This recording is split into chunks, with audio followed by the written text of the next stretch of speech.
Okay, so this is my 1619 project by myself, Madison Colopy. So for the 1619 project, I decided to do mine on medical inequality. I decided on medical inequality because I'm a nursing major and I wanted to see how medical inequality looked in the past, but as well as how it looks currently. I wanted to use this project to help me educate myself on the topic so I can learn more from it and do better in the future. So this PowerPoint will discuss the inequality African Americans have faced and currently face throughout their lives regarding medical treatment. Unfortunately, medical inequality is a real problem African Americans go through, and it is all based on myths from the 1800s that they are physiologically different compared to white people. This PowerPoint will show different perspectives and aspects of African Americans' experience with medical inequality. So starting with the 1800s, Villa Rosa talks about how John Brown, who was an enslaved man in Georgia in the 1820s, John Brown was then lent to Dr. Thomas Hamilton, who then performed various painful experiments on John Brown. Dr. Thomas Hamilton wanted to prove there are physiological differences between black and white people. He believed that black people felt less pain than white people and that black people's skins were thicker than white people's skin. People believe these myths as well as many others, saying that black people have larger sex organs and smaller brains. These myths greatly affected and still affect the lives that African Americans go through on a daily basis regarding medical inequality. In the photo to the left, it shows how African Americans were put through painful experiments to try and prove their physiological differences. In the 1900s, years go on, black people are still treated like test subjects in order to prove their physiological differences. In the 1920s, the Tuskegee syphilis experiment started to see how much damage syphilis was doing on the colored race. This experiment left thousands of African American men untreated with syphilis for 40 years. Even after the study was terminated, an article about it was released, and the Public Health Service launched the Rapid Treatment Centers to treat men with syphilis using penicillin. But they refused to treat colored men with syphilis. This is just another example of how African Americans were treated like objects and inferior to white people in order to try and prove physiological differences between the two races when there were none. And the photo to the left shows how African Americans were treated during the Tuskegee syphilis experiment. And as you can see in the photo, the man looks to be in extreme pain. So the continuation of the myths. In the journal by McBride, it states that for 70 years, the mortality rate of black people exceeded the white people mortality rate. Due to this statistic, politicians and science writers predicted the extinction of the black race. It was difficult to change this statistic because people truly believed black people had a different physiological makeup than whites, making them feel less pain and be more or less susceptible to different diseases. These myths were developed by slave owners and medical authorities that knew they were flawed, but people believed them and the myths because they had a great social acceptance from society during the slavery period. According to a study in 2016, it shows what percentage of medical students still believed in these myths from the 1800s, that African Americans had a different physiological makeup than white Americans. And as you can see, of the 63 first-year medical students, 63.5% believe that black people's skins are thicker than whites, so that's more than half. So, inferior treatment. Not only are African Americans used as test subjects for terrible, painful experiments, but they also receive less effective health/medical care. It is stated that African Americans experience earlier deaths, decreased quality of life, loss of economic opportunities, and a higher healthcare costs when compared with whites. Robillard gives a scary statistic going along with this, mentioning that if the white-black mortality rate gap was closed, it would save 80,000 excess deaths per year for African Americans. These are no longer myths regarding the African American race, but these are actual facts, and these facts need to change. In the image to the left, it shows that in 2019, that for every 1,000 live births, African Americans experienced more than double the amount of deaths compared to white Americans. So this was the infants that died, so African American infants experienced double the amount of death compared to the white American infants. Inferior diagnoses. So additionally, black children are also underdiagnosed for attention deficit hyperactivity disorder, or ADHD, because of structural racism in the school system. In order to diagnose a student with ADHD depends on the student presenting classroom behavior that needs punishing, but because African Americans are treated differently due to racism, they often get punished more than they should, rather than being referred for evaluation to receive a diagnosis.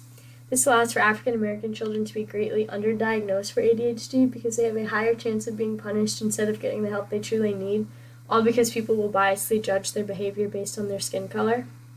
In the image to the left, it also shows that minorities such as Black Americans are also undertreated and underdiagnosed because people do not understand the cultural differences between different races and ethnicities.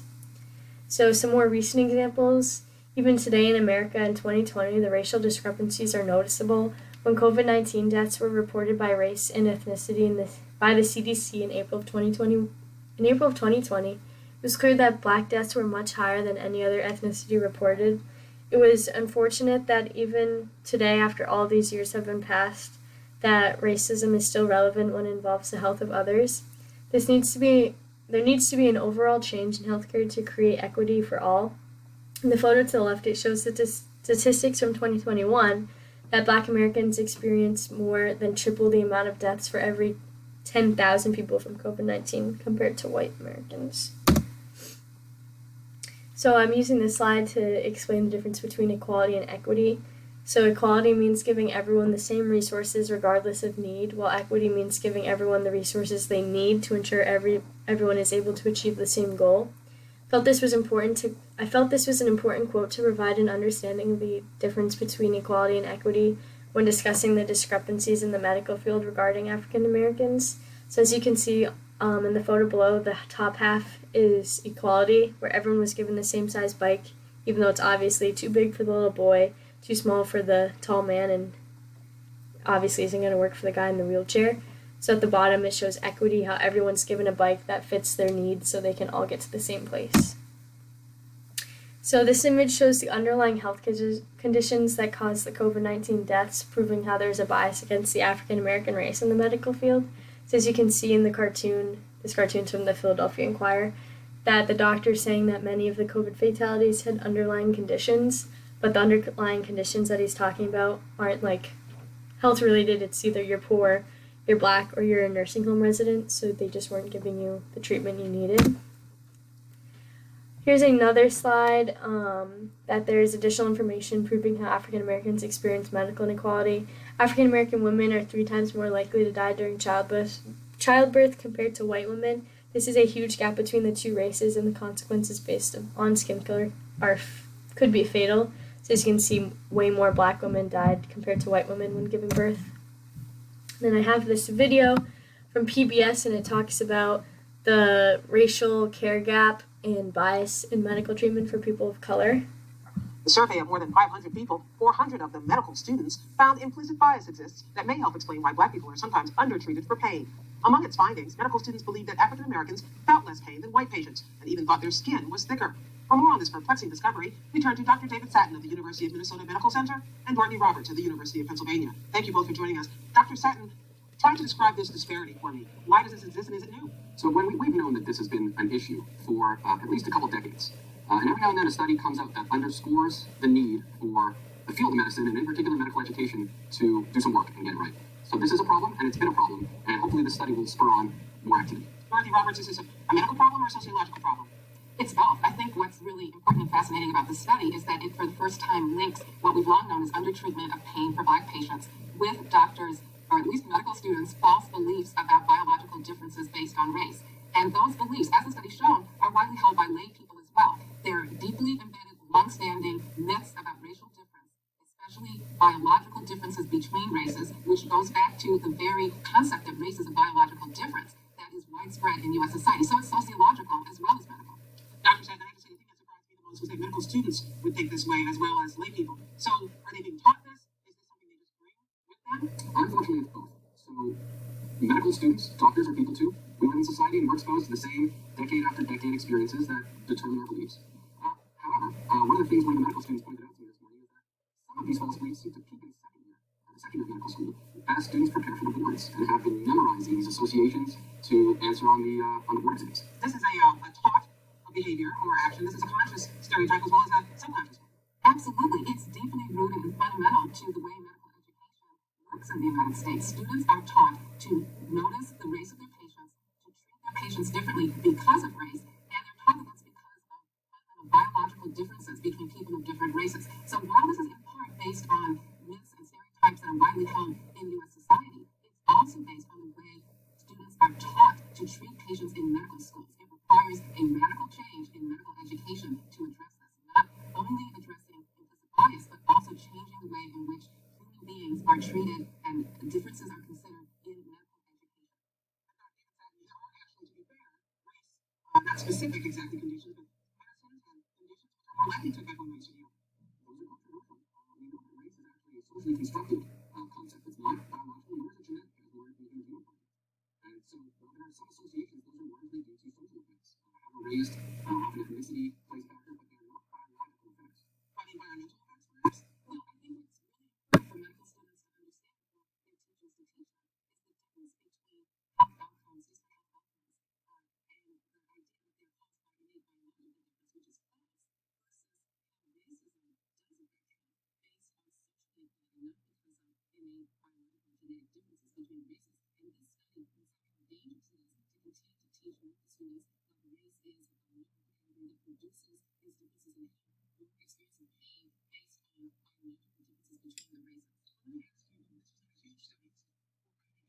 is your thinking? I'll start with you, David. What consequences of these beliefs? So the consequences of the beliefs we saw in the study is resulted in different there's something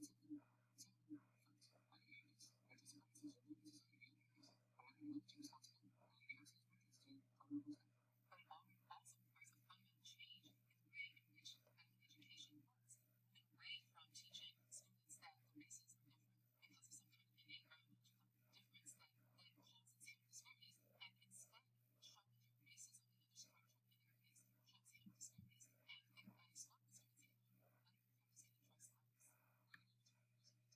other structural inequities cause health disparities, and if that is not disparities anymore, medical practice can address that. So I've also seen medical inequality even in my own town. So in elementary school, there was a kid of color in my third grade class, and I remember him falling at recess, and he sliced his knee open, and it was really bad.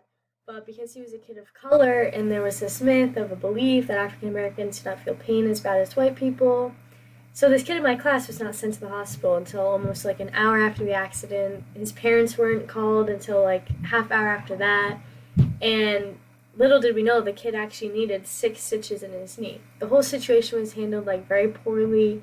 This kid went through so much more pain than necessary. And now years down the line, I understand why this happened to the kid in my third grade class was because of the medical inequality that African Americans go through on a daily basis. And I didn't realize that it actually happens in my own town, and it still does happen.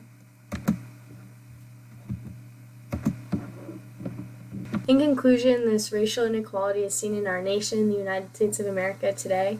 COVID-19 has played a huge role in showing how apparent the racial inequality still is today.